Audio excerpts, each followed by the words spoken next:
महानंदचे chairman Rajesh Parjane यांच्यासह संचालकांनी सुद्धा राजीनामा दिल्याची आताची महत्त्वाची बातमी समोर येते आहे।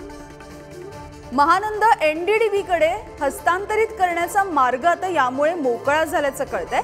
अध्यक्ष राजेश परजणे यांच्यासह सर्व संचालकांनी आपला राजीनामा दिलेला आहे। महाराष्ट्रातील महानंद डेअरी प्रकल्प हा गुजरातला जाणार असा विरोधकांचा आरोप आहे। प्रशांत शर्मा आमचे प्रतिनिधी आहेत आपल्या सोबत। प्रशांत, काय हे नेमकं प्रकरण आहे आणि आता राजेश परजणे यांच्यासह संचालकांनी राजीनामा दिल्याचं कळतंय? यामिनी, महानंदा ही महाराष्ट्रातल्या सर्व सहकारी दूध संस्थांची शिखर संस्था मानली जाते। गेल्या अनेक दिवसापासून ती महानंद एनडीबीडी कडे हस्तांतरित करण्याच्या हालचाली सुरू होत्या। त्यावरून राजकीय आरोप प्रत्यारोपही केले गेले होते।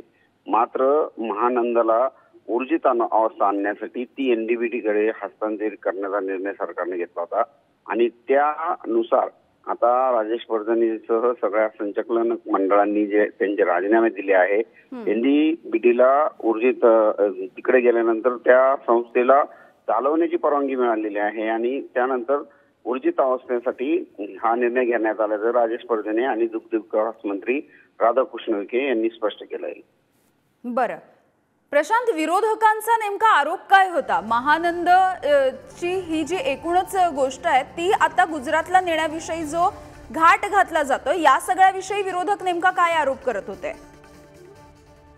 महानंदा ही डेअरी एनडीबीडी करून देऊन नंतर ती पर्यायाने गुजरातला हलवणे जात असल्याचा आरोप जो आहे विरोधकांनी केला आहे। मात्र राज्य सरकारने दुग्ध विकास मंत्र्यांनी हा आरोप कायम फेटाळला आहे की महानंदा ही मुंबईतच राहणार आहे, ती महाराष्ट्राचीच राहणार आहे, ही कोणत्याही प्रकारे गुजरात हलवली जात नसल्याचं राज्य सरकारकडून सांगण्यात आहे। बरं, धन्यवाद प्रशांत या अपडेटसाठी।